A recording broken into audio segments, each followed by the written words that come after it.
Hello everyone, welcome to this new webinar. Today we are very lucky, we are going to attend the presentation of Professor Maren Wehrle on Phenomenology of the Body, Being a Body. She teaches at Rotterdam University and she has a great experience in phenomenology. So Maren, the floor is all yours. And we are just here to listen and ask questions at the end of your presentation. Thank you for being here. Thank you a lot, Susie, for inviting me. I'm really curious and I'm happy to join here. And I hope I can, so I'm not an expert in bioethics at all. And you are probably not an expert in phenomenology. So I hope at some aspects we meet together here, and you can later explain to me why the phenomenology of the body might be relevant for bioethics, because I have the title of the course that why the distinction between life and körper, between the lived body and the material body might be interesting for bioethics, but actually, as I'm not an expert in bioethics myself, I need your help in how it actually could be applied. In my work, as Susie already said, I do research on topics like attention, for example, embodiment, habits, also normativity and normality. What is a normal experience? What is characterized as normality? Why is that useful, needed? In what sense could be an experience normalized, in the sense of how do social norms be incorporated or constrain the way you experience, for example, gender roles and the incorporation of gender norms. So I'm working at, let's say, at the edge of or the margins and links of phenomenology, philosophy of mind, cognitive sciences, and feminist philosophy broadly. And so after having seen you, and you have seen at least a little bit of my face, I will now share my screen with you. And I hope this will work out well, although I'm not a fan of this Zoom PowerPoint because you only see the screen, but I hope this will work out well. So let's see. Yeah, there it is. Share.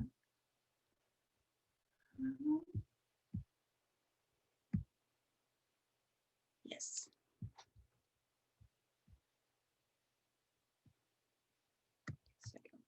Back. So now, so as you see, the title of my presentation today is the same title as the article Susie shared with you. So a few of you might have read it. So the presentation is based on it, and the focus is the light-körper distinction. And I will start actually to introduce it a little, because not all of you will be familiar with that. So the first part of my talk will be about the theoretical and historical background in phenomenology. And first of all, Edmund Husserl, and who came up first with this distinction of life and körper. Then Merleau-Ponty, a French phenomenologist, took over and kind of elaborated on that. And he's very famous for his phenomenology of perception. And he brings new aspects or new temporal aspects to the fore. He makes a differentiation between the actual and the habitual body, for example, and also between the body schema and the body image. You might have heard of this. Then I will shortly say something on Helmut Plessner. This is a German anthropologist who also takes over the light-körper distinction. And he actually coined the term being a body and having a body. And in German, this is Körper sein. So you are a Körper and you have one. And for him, this is basically an anthropological point, because we human beings are embodied in a slightly different way than animals, although he sees a continuity between animals and human beings. This specific way we have our body is what makes the difference between animals and humans. Then I will shortly introduce the distinction or the thesis I defended in this paper, namely that this kind of differentiation between a lived body and a thematic body also might go hand in hand with two different forms of temporality. And that I think could be an interesting aspect for bioethics. And I named them operative and object intentionality. I will make that very short because it's a very theoretical point, but it's also related to another presentation here in the series of webinars from Thomas Fuchs, who wrote a lot about implicit and explicit time and how they could be dissociated in schizophrenia. The last and I think more main part will be application. So we will look at some case studies.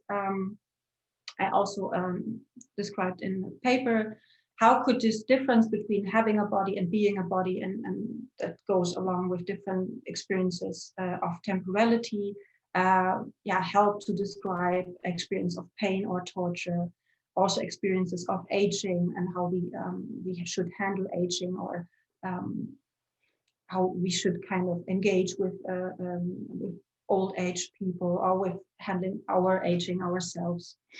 And what I also do, not here, but in my other research, is that I use this kind of distinction in showing how, for example, social norms, that could be social norms in the sense of Foucault, for example, in his Discipline and Punish, but also in Butler or Simone de Beauvoir. So the social norms and material and social political circumstances, how they kind of impact in different ways the way I live my body and the way I evaluate and thematize and perceive my body. And I think here this difference makes a lot of sense to make this differentiation, because you could say that social norms kind of implicitly have impact the way, for example, as a woman or man, I sit, I eat, I walk, for example, I throw a ball. And if you might be familiar with the paper by Iris Marion Young, but this is not something that's thematic to me or something that I think about. It's just how I do things, how I experience the world. But then it's also that you see all those body images of how a man or a typical woman should look like. For example, in Instagram, all these ideal, wonderful bodies. And that are actually images, and that are the ways you evaluate yourself. And these are, of course, related things, the body image, how you see, perceive yourself and compare yourself to others and other bodies, and the way you behave, the way you walk, the way you sit. But I would say that the operative body, or the dimension of being a body, is much more implicit and much harder to change also. So even if there are now Instagram and social media, and also in the universities, a lot of diverse body images. So we have a lot more diversity than we had before. You could say the way you are, you live your body, could be still temporarily, could still live on longer than the way you evaluate yourself, because these habits are more, let's say, temporally sustainable. They could still have an impact, although our images already have changed. So they are not on the same temporal line, you could say. And that's why I think these kind of norms have a much longer and much more implicit and sustainable impact on our bodies that still holds on, even if the explicit debates, discourses, and body images have already changed. So one takes longer than the other. But yeah, I will not talk about C, but I wanted to just show you that this is also something where I apply this kind of distinction in other papers. So we come now to a little introduction to phenomenology. And I thought, as I promised, it's early in the morning for you. So I gathered all the important citations from the originals and let them speak for themselves. Because as I said, the distinction between life and Körper was so famous by Husserl because up to in this specific point of time, we found professionalization of natural sciences, but also of medicalization, where actually the body was merely thematized as a material extended thing. So this is coming from Descartes, but also, I mean, naturally with natural sciences and also the way we are treated by Forward. Sorry, that was a Dutch.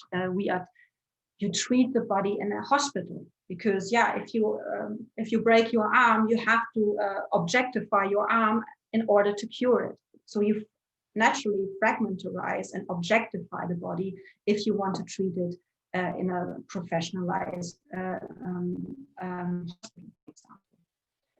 But what Husserl then did, and this was kind of, let's say, the turn to the lived body, was saying, yeah, but this is not the primary way we experience our body as mere object, as extended thing. There must be some difference between let's say a chair or a table as an extended physical thing and my body.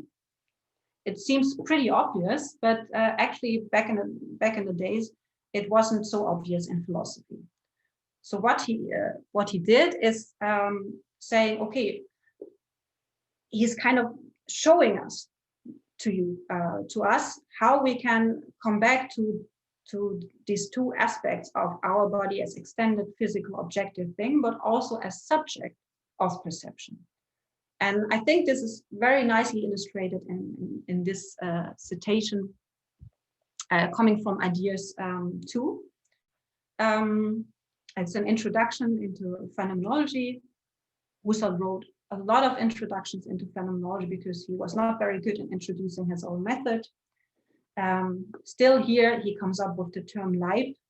It's a German word that kind of indicates that's fleshy, a lived, a felt body, and not in opposition, but in distinction to a mere extended physical body. And here he speaks of the double sensation. It's a very famous and well-known citation. So he says, touching my left hand, I have touch appearances. So we can actually try that for ourselves. So if we touch our left hand, I have touch appearances. That is to say, I do not just sense, but I perceive and have appearances of a soft or smooth hand with such and such a form. The indicational sensations of movement and the representational sensations of touch, which are objectified as features of the thing, left hand, here, belong in fact to my right hand. But when I touch the left hand, I also find in it too a series of touch sensations. That are the sensations here in my right hand, which are localized in it. So I feel this. Though these are not constitutive of properties, so properties in the sense of is this rough, is this a big hand, a small hand, or of this physical thing, which is my left hand.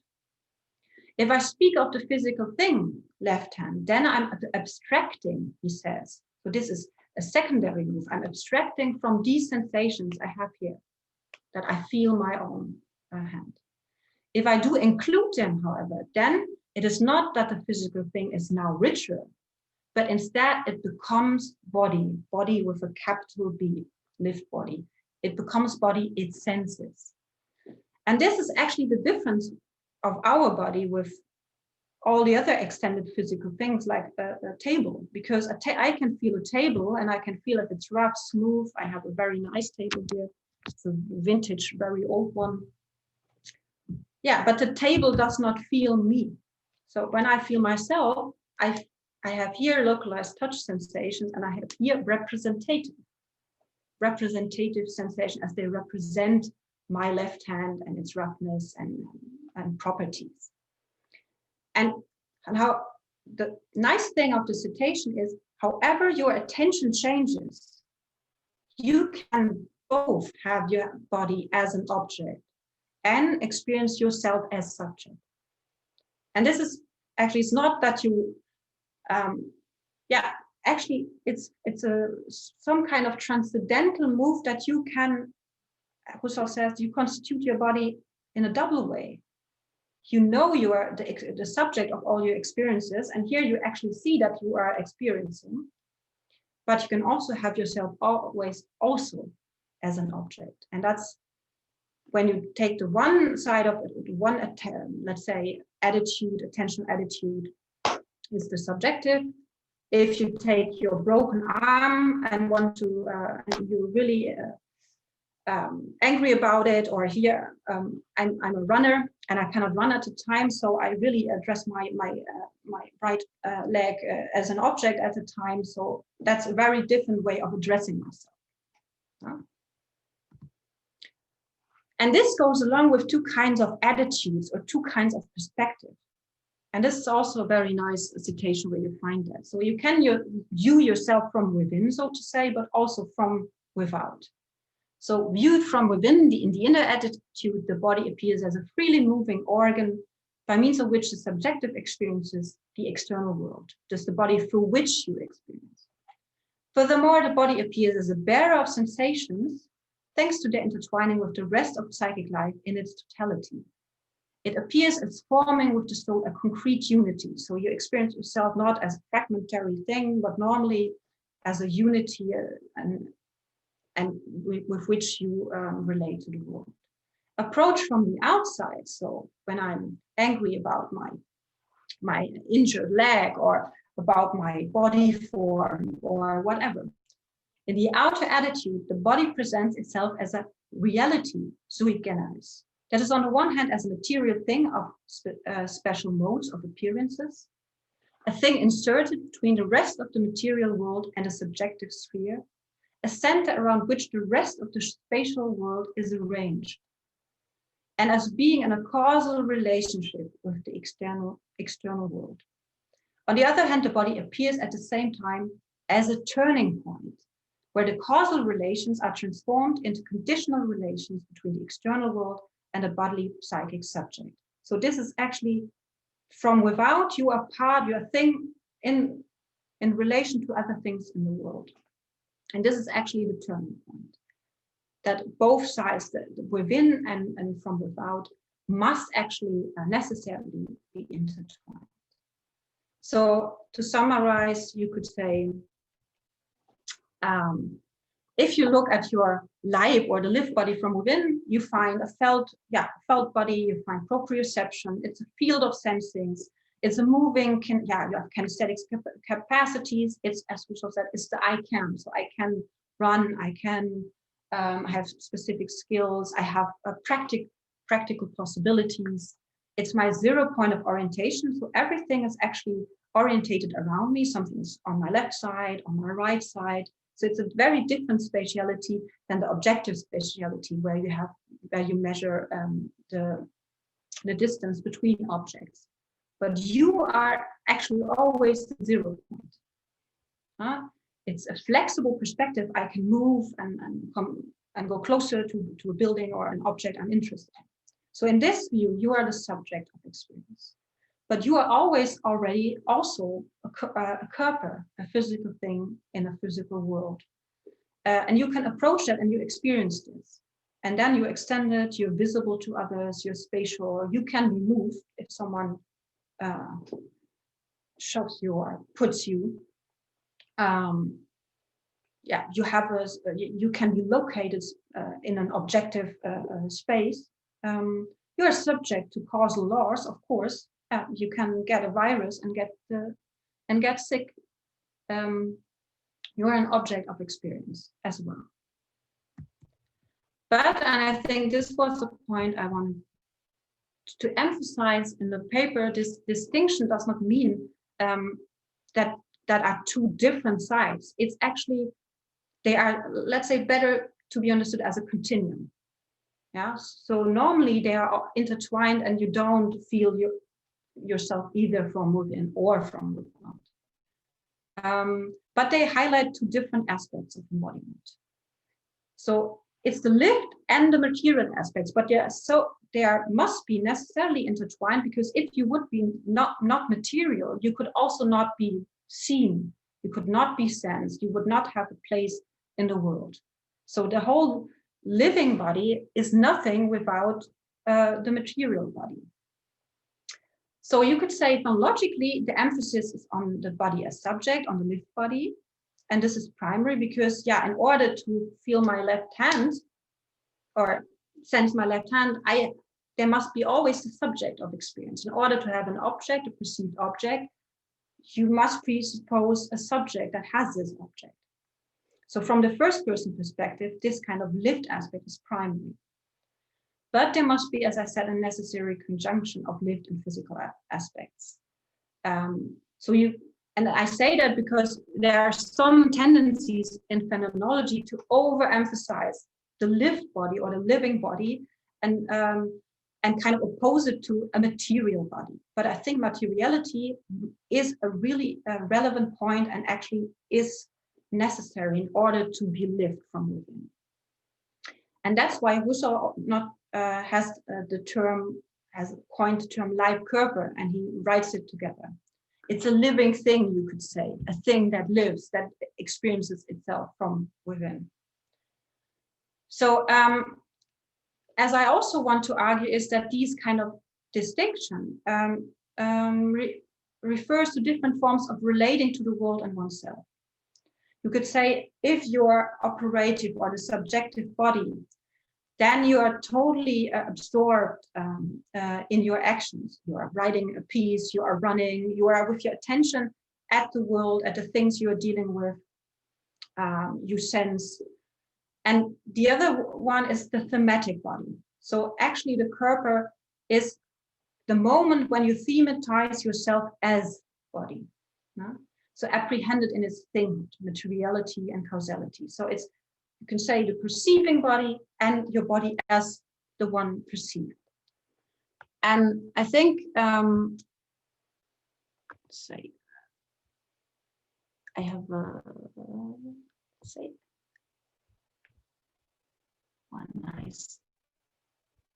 So I think the crucial point is not the difference between Leib as a non-material and Körper as material, or between non-material and material, internal or external, but rather actually the difference between a non-thematic operative body with which you are absorbed in your actions and attended with your attention at the world. So a non-thematic body or being a body, and the body as thematic, explicit or intended object.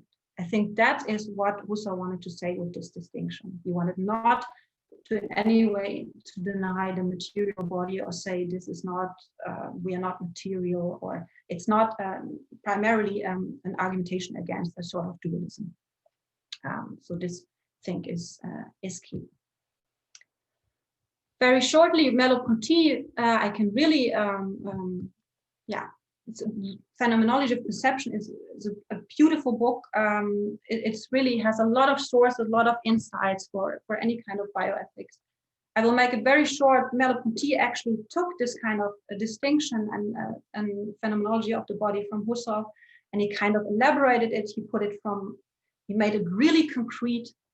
And I think what you can find here is he calls the lived body corps propre. And for him, he kind of said that this kind of operative body or lived body has a habitual layer and an actual layer. And so habitual layer is everything you experience, all the skills you kind of acquired, all the dispositions, also all the body memory is kind of not away, it's kind of sedimented or acquired part of your body schema. And every time you actually, so the actual layer, you're operating, doing something related to the world, this kind of habitual layer enables your I can. So for example, if I wouldn't have learned how to walk or to run or to ski, I could not do this in this actual situation. So the one cannot be there without the other.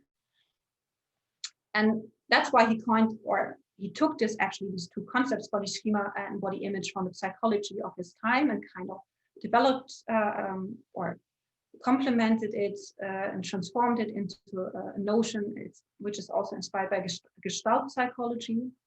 I will leave that at that. So you could say the body schema kind of refers to the operative body. It's all the skills, all the experiences you have. It's also the feeling how of your height, of what you can. It's proprioception.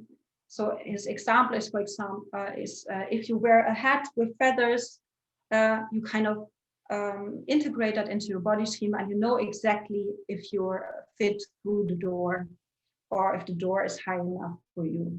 So you can also integrate a car, for example, if you ride a car long enough and you're a skilled driver, you know if your car fits into a parking lot. So you can extend this kind of body schema. And the body image is the thematic body, is the image you have, the perceptual image you have of your body, the one it's perceived, evaluated, and imagined. I leave this a little bit at that. It's much more in detail in the paper. But I have also here some citations so that you get a little insight into that. So Merleau-Ponty says, it is as though our body comprises two distinct layers, that of the habitual body and that of the actual body. That it provides itself with an habitual body is an internal necessity for the most integrated existence. So for the integration of past, actuality, and future, which you can see in every movement. Actions in which I habitually engage incorporate the instruments, make them participate in the original structure of my own body. So my own body is the primordial habit, he also says, the one that conditions all others and by which they can be understood. And here, a short definition of the body schema. It's the global awareness of my posture, so where I stand, and in the intersensory world. So also in relation with the environment, a form in Gestalt psychology's sense of the word. So it's not a mere summary of all the informations you get from your body in an objective sense, but you know where you are, if you are able to lift something. So this is actually a practical knowing how about where you stand. Sometimes you can see if you now in Corona times, that's really relevant because you are in the streets and you have to keep that, or you try to keep that distance. So from this, you have to know where you stand and how far you are, and if you walk, how quick you are. And all this kind of is operatively, that occurs implicitly. But if you're not used to it, you need to habitualize this, because otherwise you get too close. So now we are actually acquiring new habits. If this is a good sign, I leave to you. But it's actually the need for acquiring a new body schema, or you use your body schema and you acquire new kinds of habits in this time. So a last one, and Plessner, as I said, as an anthropologist, also takes this kind of distinction of the operative life and the material körper or thematic körper. And as I said, he uses this to define the difference or the qualitative difference between animals or higher forms of animals and human beings. And he says, also animals have their body. They can control their body, they can adjust, they can learn how to hunt, they imitate their mothers and then or fathers in hunting, and they control, of course, their body. They also have them, but they don't know about it. And that's the difference. So being and having a body and to know about it. Also in Husserl, it's not that also animals are subjects of their experience, but they don't know that they are subject and objects for their experience. So this is the kind of transcendental or extra move. As Plessner says, a human being always and conjointly is a living body and has this living body as a physical thing.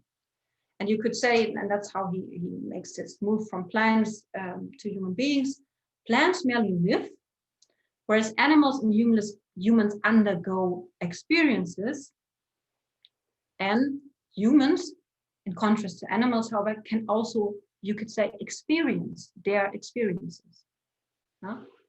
This is this extra kind of reflective distance, you can say. And this he calls an eccentric positionality. So you're positioned and you're always centralized and can move in the world and be related to the world, but you have always this kind of distance so that you all, as a little, you can watch yourself moving, so to say. You might, if you are insecure and you are, it's not your, yeah, you had a bad day, you woke up early and you're walking in the streets and you forgot, or you put your shirt on the wrong way, and then you're really aware of yourself walking. And this is a specific, yeah, you are eccentric. Here you cannot be absorbed in what you're doing because you are looking at yourself from above, so to say. And here also you can see we not only have an implicit time, so as for example animals, so behavior implicitly performed by the past, so that our behavior is informed by what we have learned before implicitly. That Plessner calls a historical basis for reaction. So also animals could learn and improve how they walk and how they hunt. But what we then have, and this is related to this eccentric, to this break, is an explicit time. So behavior is explicitly informed by or related to time. That means we can plan, we can imagine future actions, plan them beforehand. We have an explicit memory of past actions. So I come shortly to what this has with time, and then we come to the final step of application. So I would say, or that I suggest in the paper, that these kind of distinction corresponds to a twofold temporality of embodied intentionality. The intentional temporality of being a body, where we are not aware of time and temporality, but we are informed, so to say, by temporality all the time, by past experiences, and a temporal experience of having a body. In the paper, I make two arguments. I leave this very short because it's probably most interesting for phenomenologists or anthropologists, so that we can make a difference between an operative intentionality and an object intentionality, where we have object intentionality would be, example would be attention. I attend to a picture, or I attend to the cup, and I'm interested in the shape of it, and then I really have an explicit object and refer to it. Operative intentionality would be where you are bodily related to something in an action, but you don't necessarily, if you do something, even if you drink something, you're not necessarily know or attend to the cup in your hand because you are just drinking. Yeah, very simplified. But if you look at this beautiful cup, because it's a piece of art, that's a different kind of, or more explicit form of intentionality. And this refers also to an implicit and an explicit experience of time. Anthropologically, you could say that the fact that we have this distance towards our body actually is the reason that we can have higher cognitive reflective acts and also have an explicit memory that we can plan and imagine. And this makes a difference between animals and humans. Yeah, it actually lies in this kind of break. We have to discuss this. So for you, probably for bioethics, more interesting is, you could say implicit time is, so to say, being inside time. Yeah, so Fuchs defines this as the function of the lived body opened up by its potentiality and capability. It's a bodily performed time. It's kind of the body schema in action. Is a historical time. It's realized through the body. And on an intersubjective level, you have intercorporality. That's when two bodies or more of them kind of implicitly adjust to each other or do things together. It's an effective and practical attunement to other subjects, but also to your environment. While explicit time, just having the time, so to say, it's a temporal indexing, it's an evaluation. If you say something is earlier, something is later, oh, not yet, or yet to come, this is already a fixation. It's a concept. And this relates also to the body image by the thematic body. You can say, yeah, I'm now looking different than, for example, I turned 41, so I'm now looking very different from 10 years before.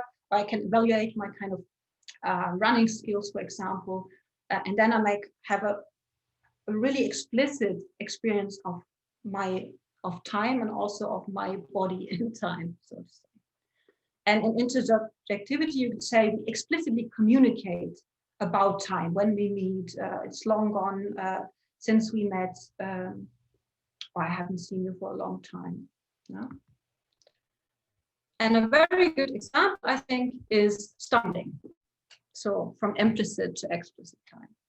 If you're walking, you're absorbed, you're looking at your telephone, you're probably thinking something. So this implicit time. And all of a sudden you stumble because of, as in the picture, something lays on a banana, lays on your way. And this kind of interruption makes you or forces you to focus on your body, to objectify your body. And that makes the experience of time explicit, because in this moment, you then have the time before and after the accident. So you fall down. The state and properties of the body before, so unhurt, and now bleeding, for example. So this is also the index before, later, and the objectified. And I would say, that's my argument, although people like Thomas Fuchs describe this kind of disruption in time as an alienation, also in schizophrenia, and he describes this with example of schizophrenia and depression and autism. It's also something necessary. You can also focus on the positive sides of this, or necessary sides of this disruption we have in our very embodiment as human beings. So in phenomenological psychopathology, you have explicit time is more or less, if you have to make your time, if you have to make time explicit all the time, so to say, it's very, very difficult to function in your everyday life, because all the things you implicitly do without focusing on them. So it's a disturbance or breakdown of implicit time. It's a painful burden, as Fuchs says. It's also a cause of pain and suffering, because everything is explicit in this sense. It feels alienating. But if you look at this from a more anthropological perspective, this explicit temporality or corporality is actually a necessary aspect of human body. It's a reason for memory and reflection. And I cite a piece of myself in the paper, would say the inherent mediation in embodiment that accompanies a break in temporal experience may not only lead to disintegration, alienation, or is experienced as burden, displeasure, or suffering. Instead, it could engender a reflective distance towards one's body and behavior, allowing one in turn to control their movements or evaluate and optimize their body as a whole. So for example, if you have a habit, a bad habit you want to get rid of, you have to actually objectify your body and control it. Otherwise, you have no chance of changing, adapting your behavior. Or even to learn something, because in the beginning, when you learn something, you have to explicitly focus on what you are doing. And in the paper, I have some applications. One I said is a case by Fuchs. So he talks about schizophrenic and depressive patients, and this kind of explicit time, or this kind of loss of implicit time leads to fragmentation and experience alienation. And it's compensated via an object intentionality. You have to make everything explicit and compensate. And you have narratives to compensate this, and schizophrenia, for example, hyper-reflection. And you have to explicitly address your body all the time, which is very painful. Another example is aging. And there you can also say that doesn't allow you being able to just be your body, because in aging you feel this kind of disruption, mostly through the evaluation of others who say, you're gotten old, or so old, as Simone de Beauvoir says, is always something others attribute to you. You would never attribute that to yourself. But you can also experience it from within when you run after 1 year not running, you run again a marathon, and you kind of feel that you cannot run, breathe, and have the same kind of energy in your body. Then this kind of also leads to a sort of alienation. I would say in aging we can see the older you get, the more you have to explicitly focus on your body, because nothing is self-evident anymore and nothing just functions. And this is kind of a thing what makes it difficult, let's say. But there are also other examples where, or also pathological examples where you are not being able to have your body. So you are just, caught up in your habitual actual doings. And this is a case of Schneider, which is discussed in Merleau-Petit's Phenomenology of Perception. That is someone who is actually able, if a fly would be here or he would to have sneezed his nose, he can of course knows practically where his nose is, but he was asked to point at his nose and he was not able to do this. Because for this, you have to objectify your nose. You have to plan your movements in advance. And this is what he was not able to do. If you're interested in that, I have more detailed analysis in the paper. And there are also of many other nice colleagues, very nice analysis of this. Another thing is violence and pain. And I think there, I would say, in the situation of chronic pain or very intense pain, also in torture, what you are actually deprived of is the distance to your own body. Because there you cannot have your body anymore. And this is what makes this pain so radical and so absolute, and which actually, it's not about losing your subjectivity, I would say. It's about actually losing the self-created distance towards your body. I have some citations, and then I'm ready for the discussion. So this is a citation from also from a paper about the experience of aging. To summarize this a bit, so being a body, the experience changes gradually and directed. And I have to change to my other, yes, because I cannot read it here.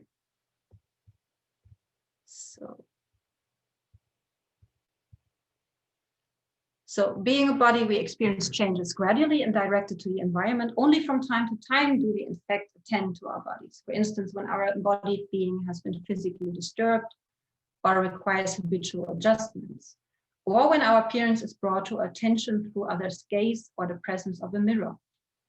With old age, we inevitably and increasingly attend to the body we are as embodied beings, which is thus increasingly perceived as a body becomes we have. The internal subject-object split inherent to every human embodiment becomes thus more self-apparent, and the achieved balance between the two more shaky. We experience our body more and more as an object.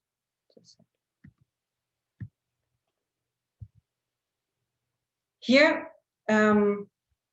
it's the other way around. So the case of Schneider is he cannot have his body actually.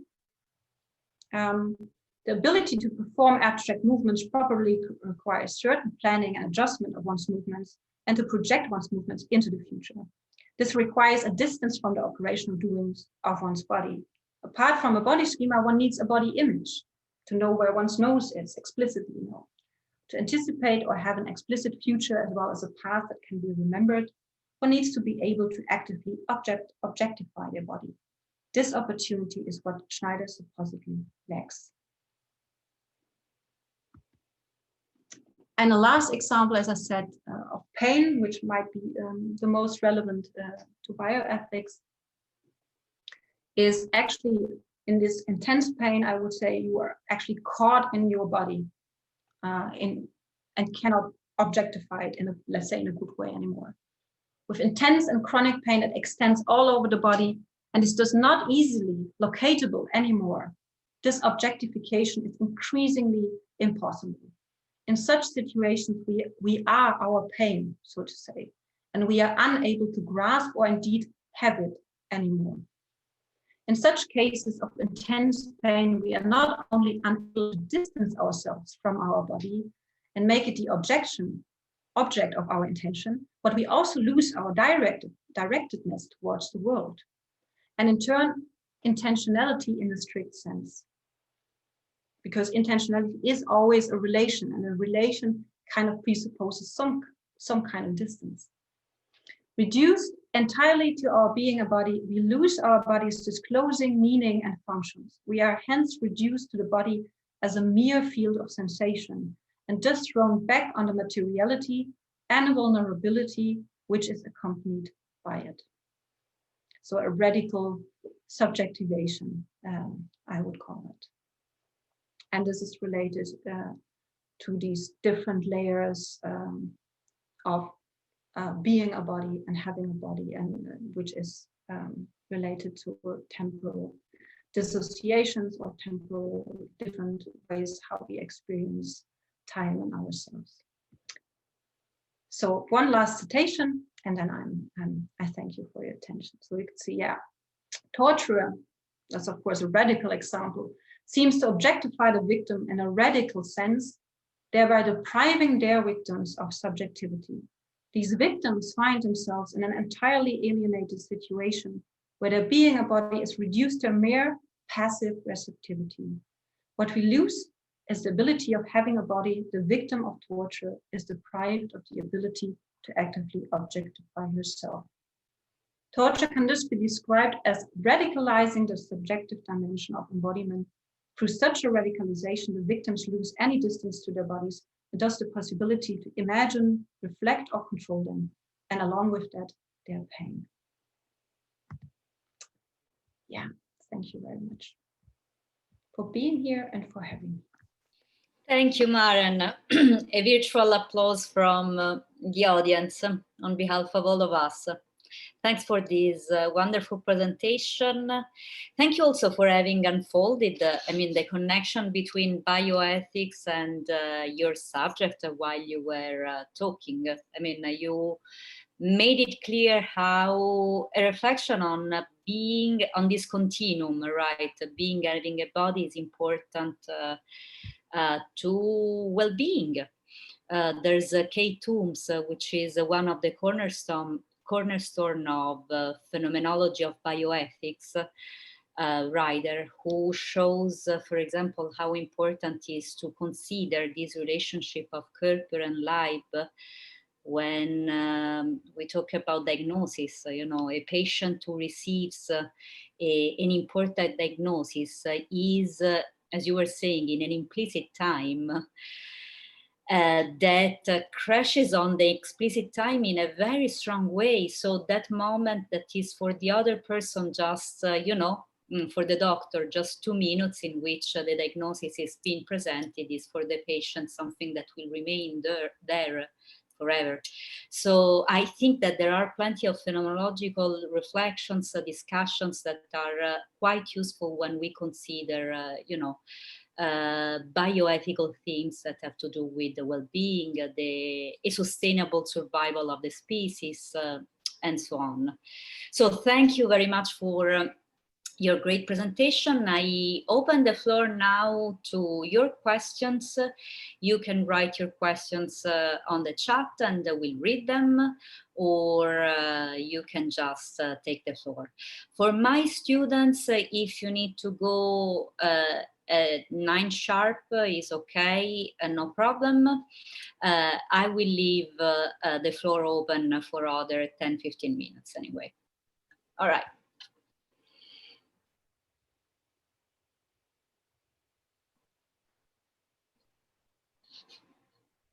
I have a question. Yes, Victor. So I just wanted to say I loved so I'm not in bioethics. I'm from Dr. Susie's Birth of Philosophy class. And I was curious, so implicit and explicit time, and please stop me if this is incorrect to think this way. So implicit time made me think of, let's say, perhaps like a baby would be constantly in a state of implicit time, and then as we get older, or explicit experiences sort of mediates and teaches us new behavior, so we can it's almost as though implicit time is the meta objective, and we sort of have to, is this the right way to think about it? Like, do we have to, uh, we learn from explicit experiences, and we want to go back to implicit experience. Like, we want to stay there, but as we get older, it's a little harder to get there because, you know, I have bills, I have, you know, finals coming up, and I'm constantly in a state of explicit experiences, and I am, and uh, to sort of be, let's say, I don't want to say happy, but I don't have a better word. To sort of be happy, I'm aiming toward getting to an implicit uh, sort of state of mind. Is that the right way to?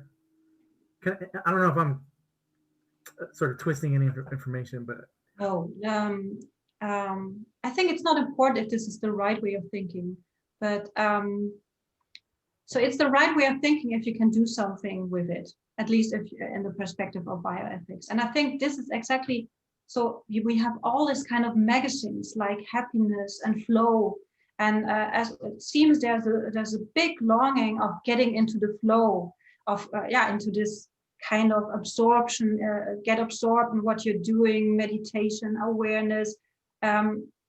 So this kind of, there seems to be indeed a longing of adult people in a scheduled, let's say, work life, to get back to the stage of implicit time. It's actually all this kind of awareness business and flow, wellness, new age movements are actually aiming at this, getting back into this implicit childlike absorption in your doings. So I would say yes. okay. And I think also that if you look at developmental psychology, in the beginning you have no explicit experience of time. Even a little baby does not have a regular rhythm at all. It's sleeping and eating, but there's nothing that kind of structures or fixates earlier, later. This comes later, and I think that's why you have to put this kind of research together with research on when do we first kind of have attend to an object as an object, because this belongs together, I think. Yeah. So first time you have an explicit time, you also have an explicit, let's say, object perception, or a sort of attention for an object. Of course, you can play with. So I think the developmental line goes from implicit to explicit, and then we want this implicit state of mind. We want to have it back.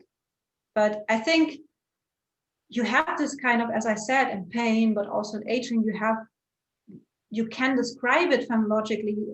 One side is more,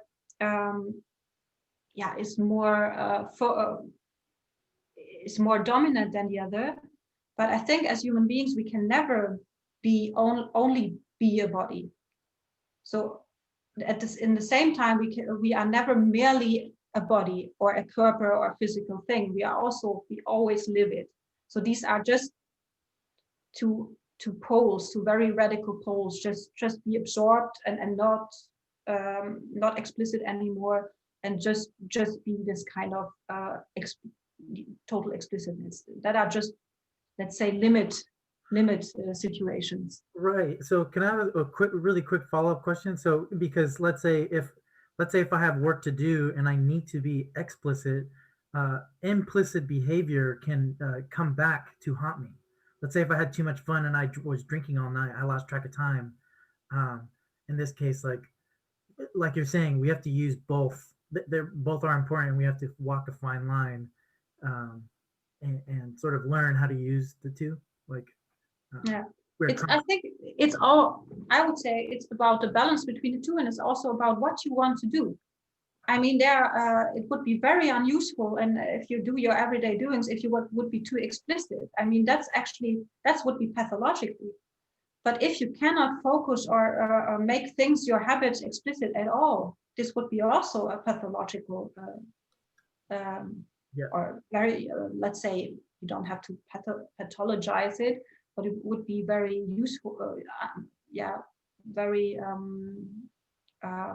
difficult for your life. So I'm not sure if this kind of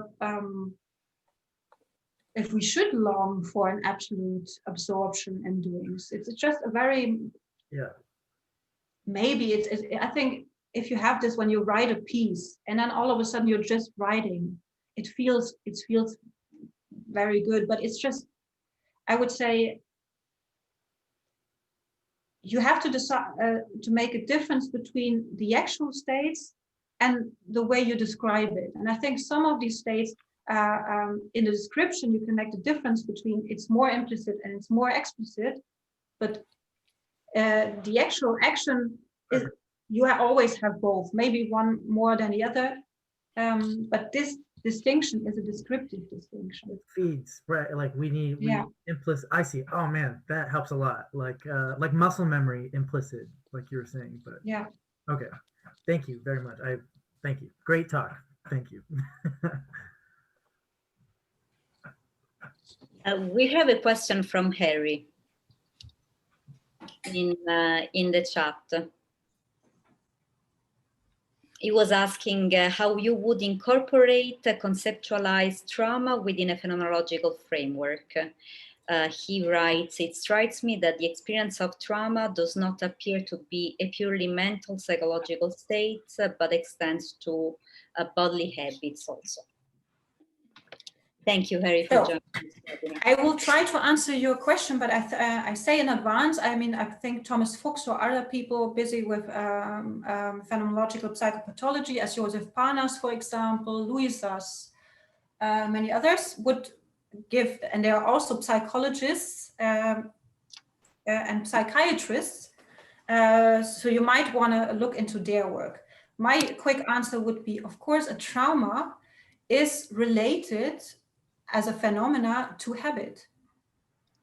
But a habit is something you acquire if you repeatedly do something or learn something. A trauma mostly happens very sudden, with a sudden experience that you cannot cope with. So it's not that it can, of course, there can also be abuse that happens repeatedly and causes a trauma, but it can also be a sudden experience. So and as far as I know. But of course, this leaves traces in your body in the way you experience. If, for example, maybe another example, I think it's by Thomas Fuchs, if you as a child touched the hot plate, even you might not explicitly remember it, you in the future avoid hot plates. Yeah?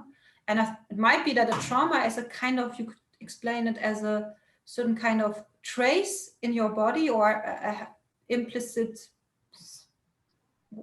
maybe a sort of habit that has a lot of impact on your experience in an implicit way, but can never get explicit at all, maybe with psychoanalysis. And that's the difference with a lot of habits. You can also make differences. You can, for example, make a difference between a neurotic tic and a bodily skill. Both would, in my definition, would be a habit, but you have to differentiate between a tic is less explicit than a bodily skill. And the less, let's say, the more implicit it is, the less you can address it and the less you can change it. And a trauma is a radical experience. You cannot change it on your own because you cannot address it. You cannot make it thematic. But still it has impact on all the things you experience in an implicit way. But it would be interesting to address this. In what kind of sense is this also a form of habit? But it's definitely a form of sudden incorporation, sedimentation that is kind of kept in your body memory, in the term, a term by Thomas Fuchs.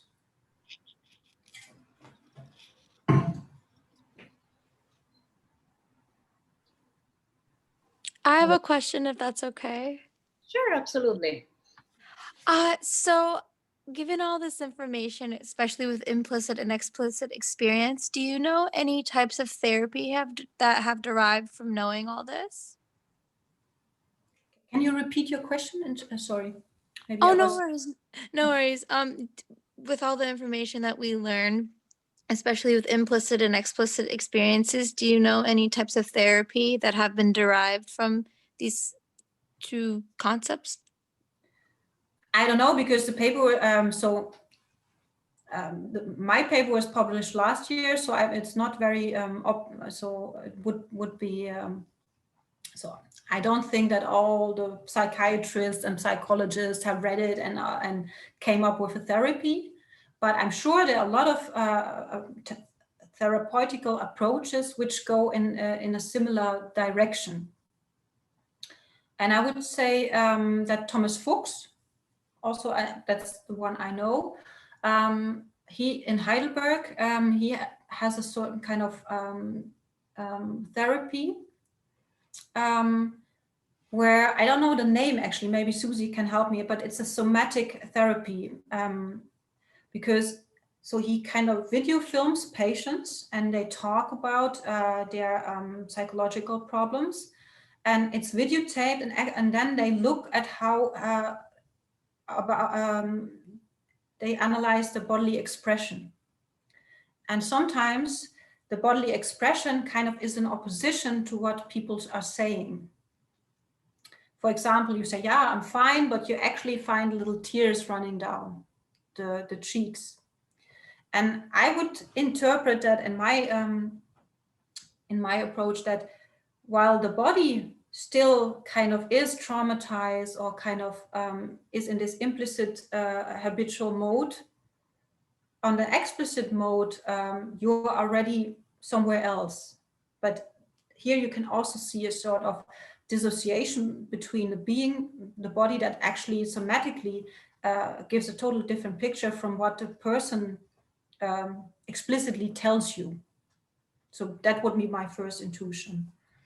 But to my knowledge, this kind of differentiation between implicit and explicit time was made by Thomas Fuchs, also in reference to, in relation to Rousseau. And I'm sure he uses this in his everyday therapeutical praxis. But the idea that there are two forms of bodily intentionality and live körper, in this way I'm proposed it in my paper, was not applied to a specific theory yet, I would say. But if you're interested in that, yeah, you should look into Phenomenological psychopathology, because there you find all these kind of aspects of embodiment and temporality, and for example, how temporality is dissociated in schizophrenic patients and depressive patients, that you always have the feeling that you're lagging behind, for example, that you are too slow in comparison to other people. So you will find that there. But to my mind, there's not the therapeutical or psychopathological approach that kind of fits under this label. So this would be your, so that's what I said. I'm not an expert in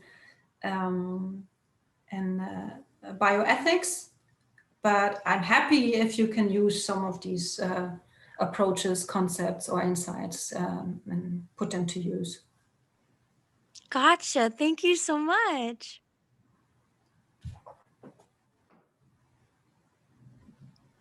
Hi, I would like to ask a question. I think it follows on more of like from Victor's point earlier. Also, I'm sorry, it's in the UK, it's so dark already. I feel like I'm sitting in the dark. So my question is more from more political philosophy perspective, because I'm not that much in bioethics either. And I think it's mainly about, you mentioned at the start that you think about like normalization and how norms interact with embodiment. And I'm really interested in that because I'm thinking at the moment about certain norms around menstruation and how women deal with menstruating, the sort of like etiquettes they develop. So like specifically, I wanted to ask you about the point where you said there can be something really positive about sort of objectifying yourself, because you can, you know, you can get better, you can form better habits, these kinds of things. And I was wondering, I've read a lot about how this can be difficult in itself, because even these like positive habits that we tend to develop, this idea of like self-improvement. And I think it follows nicely on from like the wellness trend you mentioned earlier. This is just part of like a bigger sort of neoliberal way of how we further police our own bodies. And it literally, as you said, takes time away from actually being embodied. And I always struggle with, and I wanted to know your opinion, how can we as subjects in this world where politics very much influences how we sort of objectify our bodies, how can I know if the sort of objectification of my bodies I do is actually helpful, or if it's just sort of co-opted by a certain ideology, which makes me think that this is the right thing to do? Thank you very much. This is actually at the heart of my other research. So if you're interested, take a look at my academia edu site. So I have a lot of papers in phenomenology and Foucault, and also not on menstruation. I think this is a really interesting topic. To make this short, I think you can see this in the late Foucault, for example. There is this kind of disciplining where you are kind of, where there are already pre-established norms, and you have to do things in a certain way, and you are kind of constituted or subjected by them. But in the late Foucault, you turn the same process. And so this disciplining and normalizing, like in marching in the right way, sitting in the right way, throwing in the right way, being a girl in the right way. This is, in his way, a disciplining, normalizing approach. But in the end, phonologically, it's habit formation. So also here, you're acquiring a certain kind of habit. The difference is that the way that you don't have a lot of freedom how to acquire this habit, because there's already a manual how to execute all the things you have to do. In the late Foucault, you have the same thing, and he calls that self-care. And I think his kind of notion of the care of the self is very different from what media and journals have made from it. So it has nothing to do with wellness and self-care and be good to yourself. And but it's really nice because you take this habit formation and you take control of it, and you give a form and a shape to yourself. And this cannot be outside power of our history or whatever discourses that are already there. But his kind of escape is look at how this was done 100 years before. So you have to take this kind of distance towards your own habits and towards your own society. And you can do that via a detour through history, for example. Doesn't mean that in the Stoa or in antique times it would be what was better, but you can see it was different from now. And that keeps you the leeway to actually put some variation in that and to think or to do things differently. And I think phonologically, it's interesting that both, let's say, the self-empowering, if we want to take this label, the self-empowering habit formation and the disciplining is phonologically the same kind of process. It's habit formation. But the difference is actually how many freedom, how many playing around, how strict is this? And the other way you can address it is if you take your example, menstruation, it could be that we now have a very different diverse discourse. There are films about menstruation, there are jokes about menstruation, there is a discourse on this. When I, 20 years, so I'm now 40, when I first,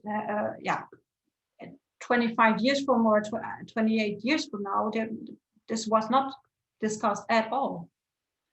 But still, I think here you can see also that the image we have now of menstruation slowly changes, but the way you feel and experience your own menstruation is still kind of impacted or influenced by, let's say, the old discourses, the old ways. So it's not on the same timeline. That's why I think this kind of gender thing, it's not enough, or all kinds of oppression or colonialization or whatever you want. It's because it's a habit, it's very permanent. It's kind of incorporated in your body. And that's why it takes so long to change. Because you can change your, maybe last time you voted for Republicans, now you vote for Democrats. You can turn yourself into a vegetarian, you change your mind, but it's hard to change your body and your habits. And that's why that's a different, they have different timelines. And I think it's good to have to be aware of that. We have one very last question. It's on art. Polia was asking here. Often the artist uses his body to create an installation or performance. In that case, the body is an object and at the same time it's a subject. Yeah, I think art, also in phenomenology, art plays a very central role, because art in its role is a way of making our habits of seeing explicit. I mean, that's what art is. And good art kind of irritates our habits of seeing. And I think the artist it has to be implicit, has to be absorbed in what he or she is doing. But at the same time, he's very aware of his kind of participation in the doing. So this is a very nice balance of executing something that comes not from you, but as Merleau-Ponty says, so not has a wonderful article on Cézanne and painting. So if you're interested in that, wonderful article by Merleau-Ponty on I think Cézanne's doubt, where he actually says, so not I'm thinking, not I'm perceiving, it's thinking in me, or I'm, let's say, taken by the environment or what I want to express. But then also, I think in the process of being an artist, you also are constantly confronted with your own participation and your own object, and you are so aware that you actually you show something what is normally not showable in art. So you make other people experience their habits, so to say, in art, if it's a good one, or at least in modern art. I'm not an art expert at all, but that would be mine. So yes, that's a nice description. Thank you very much, Maren, for your time. Thank you all for being here and animating the discussion with your interesting questions. And it was a great pleasure to listen to your presentation today, Maren. Thank you all. My excuse is it took much longer than I expected to, but I'm not used to. I didn't stop you. For your attention. We wanted to hear more. Bye, everyone. Thank you so much for your attention, and a great day wherever you are. Yeah. Bye. Bye.